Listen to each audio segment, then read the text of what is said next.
할렐루야. 6월 7일 토요일 새벽 기도를 시작하겠습니다. 사도신경으로 우리의 신앙을 고백합니다. 나는 전능하신 아버지 하나님 천지의 창조주를 믿습니다. 나는 그의 유일하신 아들 우리 주 예수 그리스도를 믿습니다. 그는 성령으로 잉태되어 동정녀 마리아에게서 나시고 본디오 빌라도에게 고난을 받아 십자가에 못 박혀 죽으시고 장사된 지 사흘 만에 죽은 자 가운데서 다시 살아나셨으며 하늘에 오르시어 전능하신 아버지 하나님 우편에 앉아 계시다가 거기로부터 살아있는 자와 죽은 자를 심판하러 오십니다. 나는 성령을 믿으며 거룩한 공교회와 성도의 교제와 죄를 용서받는 것과 몸의 부활과 영생을 믿습니다. 아멘. 찬송가 435장 찬양하시겠습니다. 찬송가 435장입니다. 나의 영원하신 기여 생명보다 귀하다. 나의 갈 길 다가도록 나와 동행하소서. 주께로 가까이 주께로 가오니 나의 갈 길 다가도록 나와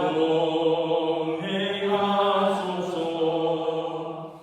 세상 불귀한 이랑과 모든 명예 버리고 험한 길을 가는 동안 나와 동행하소서. 주께로 가까이 주께로 가오니 나의 갈 길 다가도록 나와 동행하소서. 어두운 골짜 지나가며 험한 바다 건너서 천국문에 이르도록 나와 동행하소서. 주께로 가까이 주께로 가오니 나의 갈 길 다가도록 나와 동행하소서.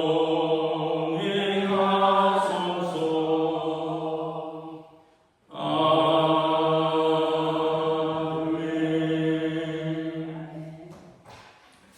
오늘 우리 주신 하나님 말씀은 구약성경 민수기 34장 16절에서 29절까지 말씀입니다.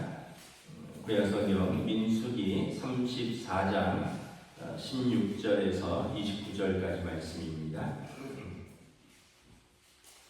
구약성경 255페이지입니다. 민수기 34장 16절에서 29절 저와 여러분들이 한 절씩 교독합니다. 여호와께서 또 모세에게 말씀하여 이르시되 너희 땅을 기업으로 나눌 자의 이름은 이러하니 제사장 엘야살과 그의 아들 여호수아니라. 너희는 또 기업의 땅을 나누기 위하여 각 지파의 한 지휘관씩 택하라. 그 사람들의 이름은 이러하니 유다 지파에는 엽네 아들 갈렙이요 시므온 지파에는 암미우스의 아들 스무엘이요 베냐민 지파에는 기슬론의 아들 엘리다시요 단 자손 지파에는 지휘관 요글리의 아들 북기요 요셉 자손 중 므낫세 자손 지파에서는 지휘관 에봇의 아들 에브라임 자손 지파에는 지휘관 10단의 아들 그무엘이요 스불론 자손 지파에는 지휘관 바르낙의 아들 엘리사반이요 이사갈 자손 지파에는 지휘관 아산의 아들 발기엘이요 아셀 자손 지파에는 지휘관 스로미의 아들 아히굿이요 납달리 자손 지파에는 지휘관 암미웃의 아들 브다헬이니라 하셨느니라. 이들이 여호와께서 명령하사 가나안 땅에서 이스라엘 자손에게 기업을 받게 하신 자들이니라. 아멘. 할렐루야. 저녁 기도 나오신 우리 성도들을 주님의 이름으로 환영하고 축복합니다. 우리 서로 한번 인사하겠습니다. 한 주간 평안하셨습니까? 네. 어느덧 6월이 되었습니다. 6월 첫 주 토요일 또 6월 월삭 예배로 드립니다.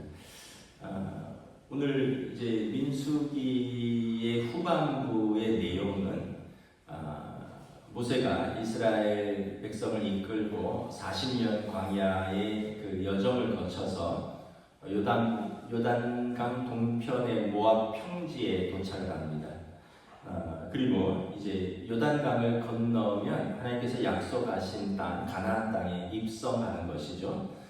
그리고 이제 요단강 동편에서 마지막으로 대제사장 아론과 모세는 사명을 다하고 죽습니다. 그리고 대제사장 아론의 후계자로 아론의 셋째 아들 엘르아사를 세우고요. 첫째 아들, 둘째 아들 나답과 아비후는 죽었죠. 셋째 아들 엘르아사를 세우고 모세의 후계자는 모세의 아들을 세우는 것이 아니라 이제 모세의 이제 비서였죠. 시종이었다 그랬는데 여호수아를 세웁니다. 우리가 이걸 보면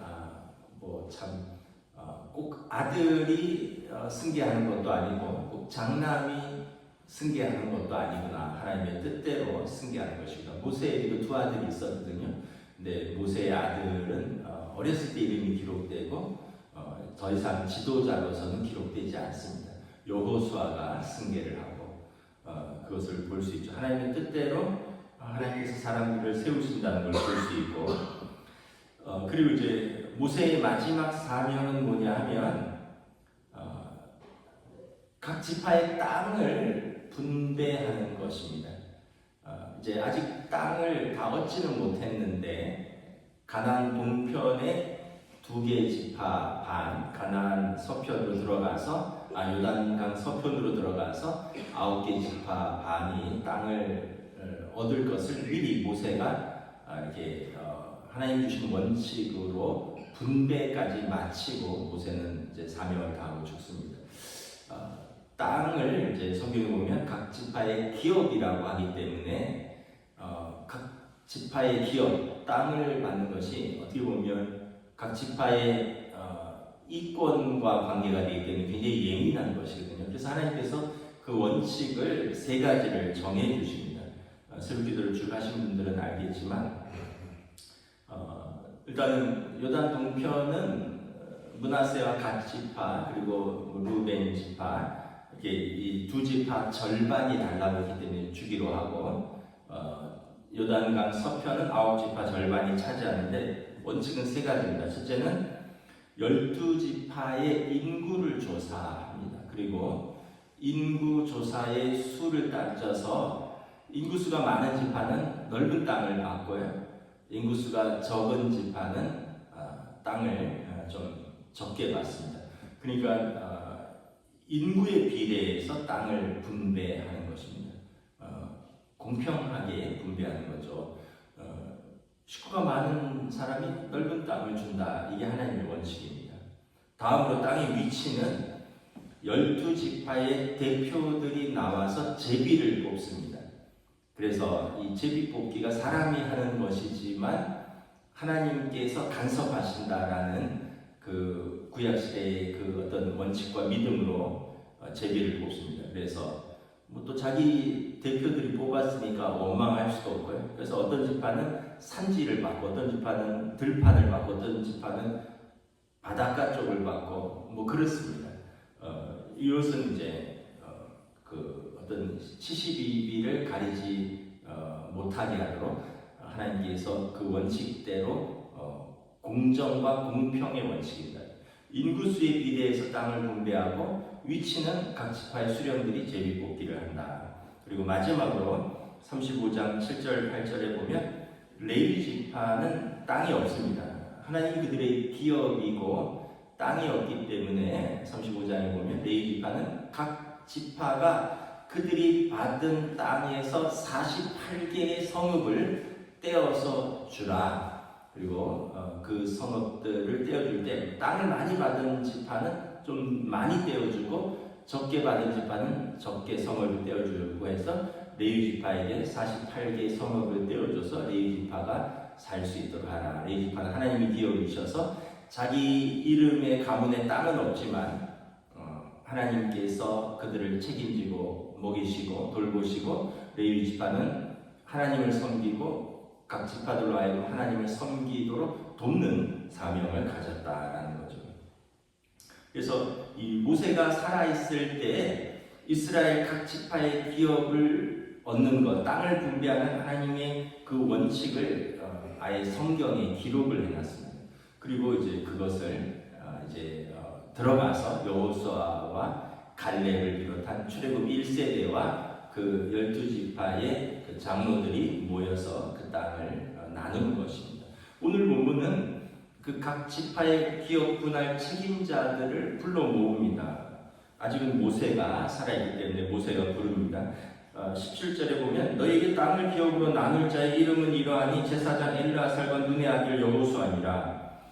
일단 모세 아론의 후계자 대제사장 엘르아살과 여호수아 모세 후계자 여호수아가 책임자입니다. 그리고 18절에 보면 땅을 나누기 위해서 각 지파의 한 지휘관씩을 택하여 나오라. 그리고 그 지파의 명단을 쭉 기록하고 있죠. 유다 지파부터 해서 쭉 그 납달리 지파까지 이렇게 하는데 여기 보면 이제 두 가지 특징이 있는데 하나는 여호수아와 갈렙은 출애굽 1세대입니다.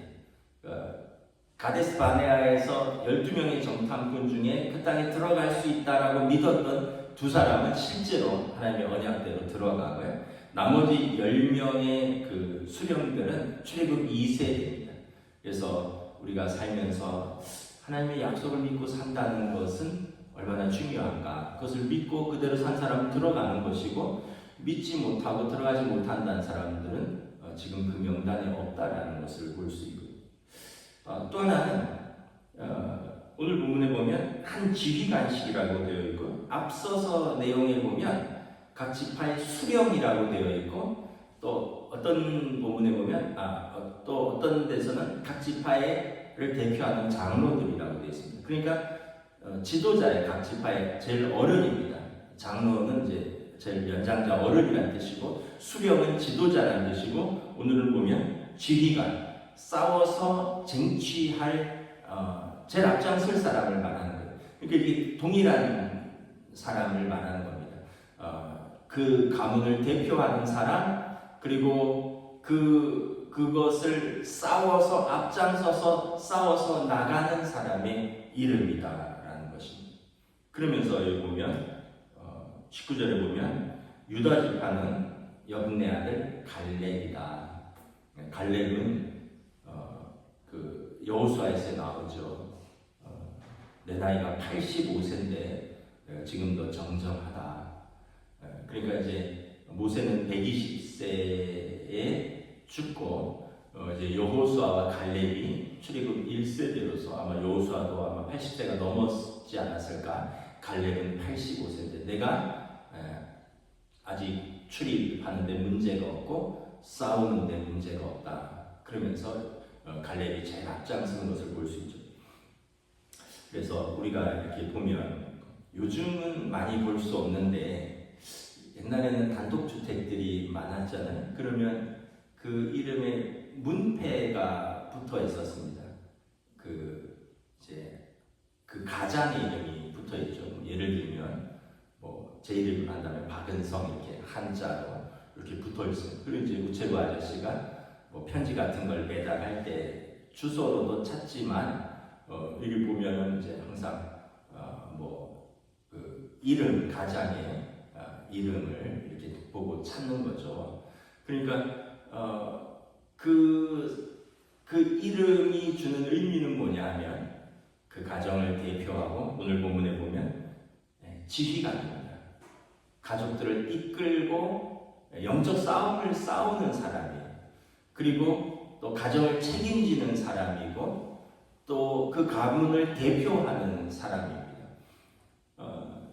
꼭 남자만이 아니라 우리는 믿음을 가지고 하나님 앞에 서는 사람은 그 가정의 영적 가장입니다. 남편이 믿음이 없다면 아내가 영적 가장이죠. 물론 남편 부부가 있다면 이제 또 대표적으로 또 남편이 있을 수도 있지만 아내가 더 믿음이 있을 수도 있잖아요. 브리스길라와 아굴라라고 성경에 보면 처음에는 아굴라와 브리스길라로 나오다가 나중에 보면 브리스길라와 아굴라로 나옵니다. 바울 사도의 동역자인데 아마 더 브리스길라가 더 열심히 신앙생활을 하고 더 주도적으로 신앙생활을 한 게 아닌가 이렇게 나오죠. 그래서 우리가 하나님 앞에서 내가 영적인 가장이다. 그럼 내 이름이 나와 있다. 하나님 앞에 나와 있다. 그래서 내 이름을 가지고 내 가족을 대표해서 내가 믿음의 최전선에서 주휘관이니까 영적인 싸움을 싸워야 되고 또 이 땅을 분배하는 대표로서 내가 책임감을 가지고 살아야 되고 또 하나님 앞에서 내 이름으로 가족들 앞에서 내 이름으로 책임감 있고 성실하게 살아야 된다는 거죠. 땅의 분배는 공적 책임이고 영적인 일입니다. 하나님께서 제사장 엘르아사를 제일 앞에 세운 것은 이것은 영적인 일이라는 뜻이고요. 그리고 하나님께서 개입하신다는 것을 보여주는 것입니다. 그래서 우리의 삶은 여러분 영적인 삶이다. 그냥 단순히 먹고 사는 것이 전부가 아니다. 우리가 하나님 앞에서 사명이 있다. 이것을 깨달아야 됩니다. 그래서 이제 그 영적인 가장으로서 책임감을 가지고 충성되이 감당하고 신실하게 하나님과 사람들 앞에서 감당해야 될 책임이 있다. 고린도전서 4장 1절 2절에 사람이 마땅히 우리를 그리스도의 일꾼이요 하나님의 비밀을 맡은 자로 여길지어다. 그리고 맡은 자들에게 구할 것은 충성이니라. 그래서 모든 사람들이 다 충성되고 책임 있게 살아야겠지만 특별히 하나님 앞에서 우리가 영적인 가장으로서 책임지고 책임을 있게 충성되게 사는 것이다. 요즘 보면 세상이 좀 달라졌습니다. 그래서 많은 사람들이 그렇지 않은 것 같아요. 무슨 TV 같은 데 보면 뭐 가족을 안 돌보는 뭐 가장도 흔하고요. 뭐 자식을 버리는 엄마들도 흔하고요. 보면 뭐 젊은 부부가 애를 낳았는데 뭐 게임하러 갔다가 애가 뭐 며칠을 굶어 죽었다는 그런 말도 안 되는 뉴스도 나오고요. 그러니까 이게 이 책임과 성실함과 충성이라는 덕목을 잃어버리고 사는 것 같아요. 그래서 우리가 세상이 달라졌다, 요즘은 그렇게 안 산다 이렇게 말할 것이 아니라 시대가 어떻게 흐르든지 변함없이 신실하고 충성되게 힘을 다해서 하나님을 섬기고 내게 주신 사람들을 사랑하는 것, 이것이 우리의 사명이고 이것이 영적인 가장으로서 내가 받은 사명이다라는 것입니다. 또 하나는 이제 땅의 정복과 분배를 보면서 대표적으로 이스라엘의 역사의 출발이 이 땅을 차지하는 것입니다. 창세기부터 계속 땅 얘기가 나오거든요. 그 땅을 내게 주겠다 아브라함에게. 그 땅을 떠나서 내가 내게 보여주는 땅으로 가라. 그 땅이 아니다 이 땅이다. 그리고 그 땅을 찾아서 아브라함이 따라가고 그리고 그 자손들이 그 땅을 찾기 위해서 종로를 타다가 광야를 거쳐서 그 땅을 찾아가고 그 땅을 정복하고 그 땅을 분배하고 그리고 그 땅에서 그들의 죄악이 관영한 거로 하나님께서 그 땅에서 쫓아내시고 다시 그들이 그 땅을 찾아가는 것이고 그리고 메시아가 오시면 그 땅을 그들이 영원한 하나님 나라를 받을 것이다. 그것을 믿고 지금도 그 땅에서 그 사람들이 싸우는 역사거든요. 근데 뭐 이스라엘만 그런 것이 아니라 인류의 역사도 그렇죠. 땅을 정복하고 분배하는 역사입니다. 그 뭐 러시아 우크라이나도 그렇잖아요. 원래 옛날에 소비에트 뭐 연방이었던 있다가 이제 독립했다가 이제 다시 또 그 땅을 뭐 차지하고 정복하는 전쟁이고, 뭐 미국 역사도 그러지 않습니까?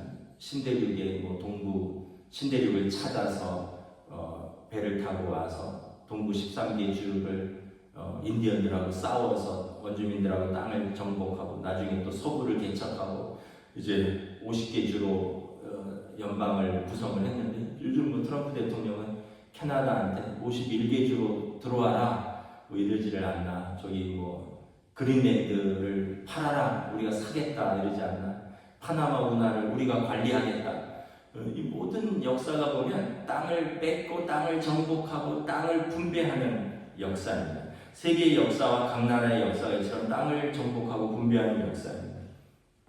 우리 개인의 역사도 그런 것 같습니다. 우리가 보면 이 땅에서 내 이름으로 한 평이라도 땅을 사서 그리고 그걸 남겨서 후손에게 전해주려고 일평생 치열하게 사는 것 같아요.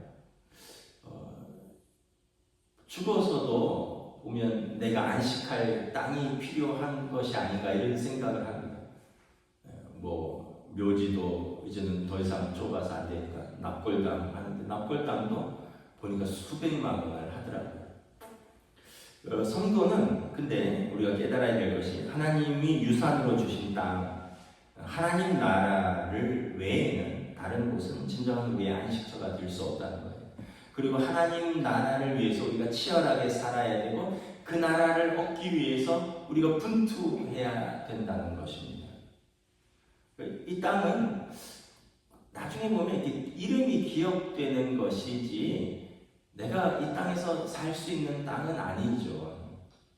어제 현충일에서 현충일 뭐 기념 그런 행사를 보니까 국립묘지에 이렇게 이름들이 나라를 위해서 희생하신 분들의 이름들이 이렇게 써 있더라고요. 근데 이제 거기에 다 시신이 있는 건 아니에요. 그분들의 유품 하나라도 찾으면 거기로 모십니다. 제가 이렇게 평시에 군인들이 많이 하는 것 중에 하나가 지금 장병 유해 발굴입니다. 그래서 전방에 있는 군인들 막 치열하게 전투가 있었던 곳 있잖아요. 뭐 백마고지라든가 이런 데는 지금도 평시에는 이렇게 돌아가면서 유해 발굴 작업을 합니다. 그래서 뼈 하나만 나오면 이제 그걸 또 이제 후손들 DNA랑 일치해서 그분들의 또 이름을 찾아서 이렇게 모시는 거죠. 어제 이렇게 본 게 중에 기억에 남는 게 나란히 있는데 한 분은 두 분 부자예요.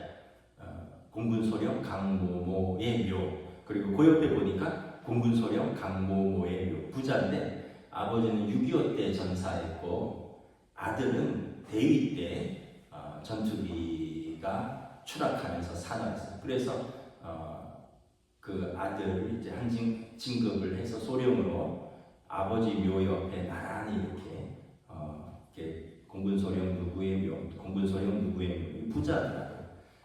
그래서 제가 그걸 보면서 마음이 좀 뭉클하더라고요. 그러니까 우리는 다 이렇게 기억되는 것이지 우리가 이 땅의 미련을 가지고 이 땅에서 이걸 갖고 평생 싸우면서 살 이유가 없어요. 저희 어머니가 마지막에 계셨던 그 샘물 호스피스 병원 그 병동 위쪽에 보면 나지막한 언덕이 있는데, 그 언덕에 보면 이렇게 나무와 잔디로 이렇게 조성을 해놨어요. 제가 그 이름을 잊어먹었는데 제가 한번 시간이 있을 때 거기를 가봤어요. 갔더니 거기가 수목장을 하는 곳이에요. 그래서 제가 이렇게 물어봤더니 돌아가시는 분 중에 가족이나 또는 연고자가 없는 분들도 있고요. 또 하나는 돌아가시는 분들 중에 또 가난해서 마땅히 어디 모셔야 할 데가 없는 분들은 누구든지 그곳에서 돌아가신 분에 한하여 무료로 거기 와서 유골을 뿌릴 수 있다 이러더라고요. 그래서 제가 굉장히 의미가 있다. 그래서 제가 그럼 어떻게 압니까? 표시가 있습니까? 아니요. 그냥 허락을 얻고 뿌릴 수 있는데 표시도 할 수 없고 위치나 이름은 절대 표시되지 않습니다. 우리가 하나님 나라 다 가는데 이 땅에 뭐 그렇게 표시가 필요합니까? 그렇게 말씀을 하시더라고요. 그래서 제가 그걸 보면서 참 그것도 일리가 있다.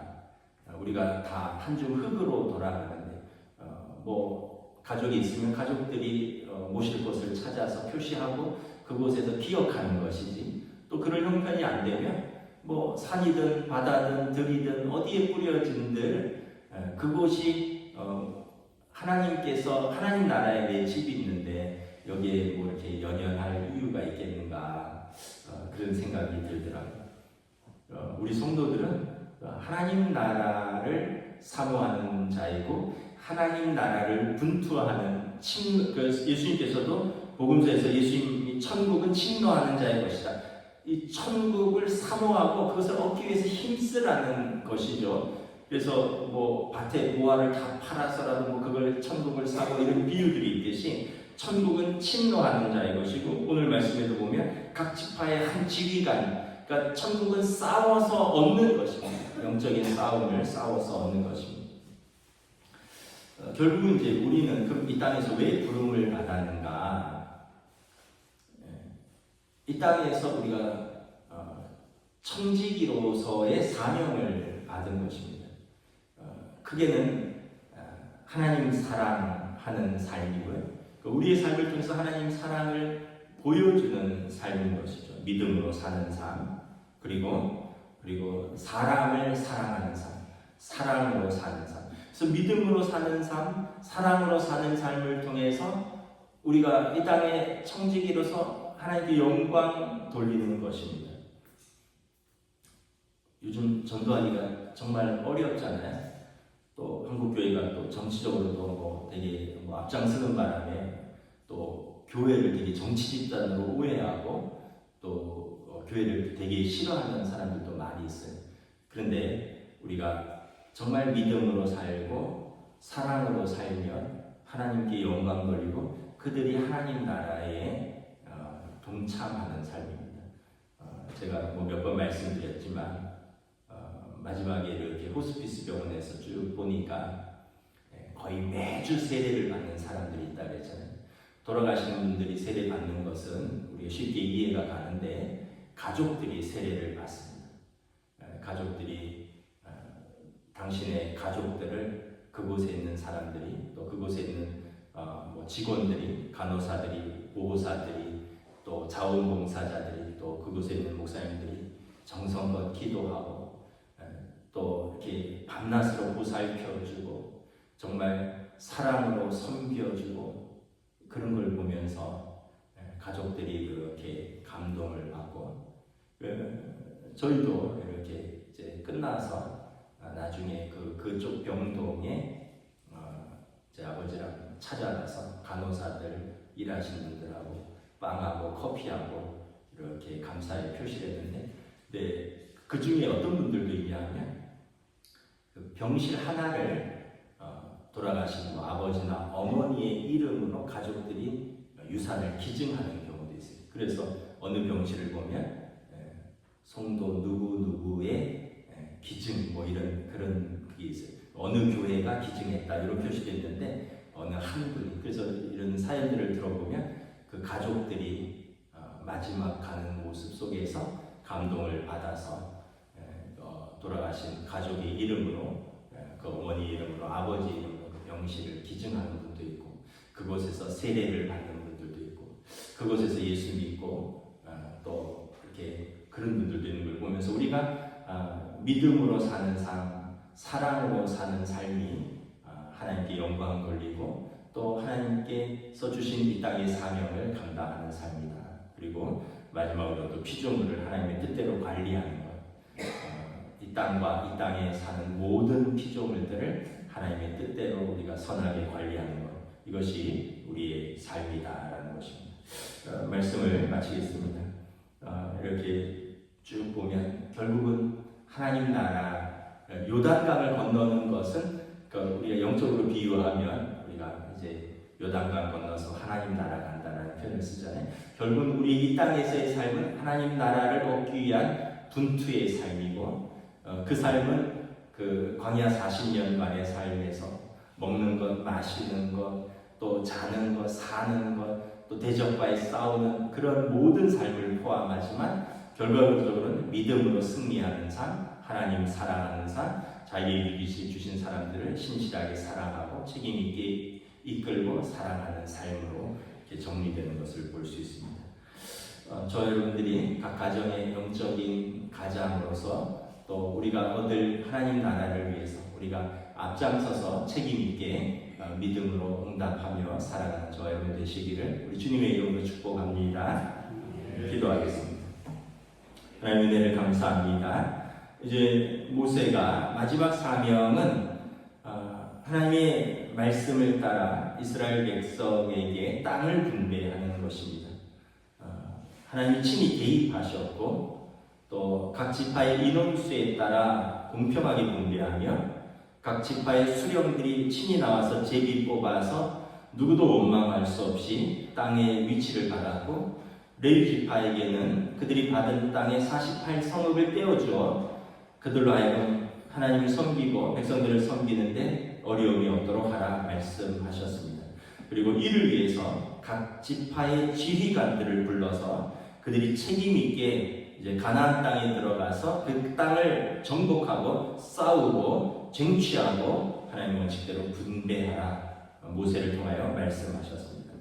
우리 모두는 돌아보면 이 땅에서 태어나서 광야와 같은 인생을 거쳐서 영원한 하나님 나라로 가는 여정입니다.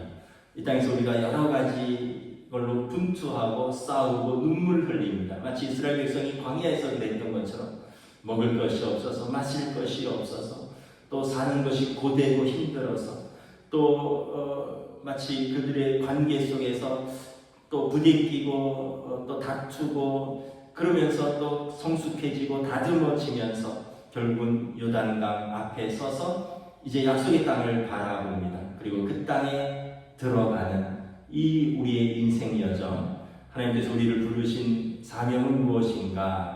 우리가 끝까지 충성스럽게 믿음으로 사는 것은 무엇인가? 내게 주신 사람들을 우리가 사랑으로 그리고 책임 있게 그들을 이끌고 하나님 앞으로 나아가는 우리의 삶은 무엇인가? 우리가 다시 한번 돌아보며 또 6월 한 달도 또 오늘 하루도 또 우리 인생 전반을 하나님을 의지하고 성령님의 인도하심을 따라 믿음으로 소망으로 사랑으로 살아갈 수 있도록 인도하여 주시옵소서. 감사를 드리오며 우리 주 예수 그리스도의 이름으로 기도드리옵나이다. 아멘. 하늘에 계신 우리 아버지, 아버지의 이름을 거룩하게 하시며 아버지의 나라가 오게 하시며 아버지의 뜻이 하늘에서와 같이 땅에서도 이루어지게 하소서. 오늘 우리에게 일용할 양식을 주시고 우리가 우리에게 잘못한 사람을 용서하여 준 것 같이 우리 죄를 용서하여 주시고 우리를 시험에 빠지지 않게 하시고 악에서 구하소서. 나라와 권능과 영광이 영원히 아버지의 것입니다. 아멘.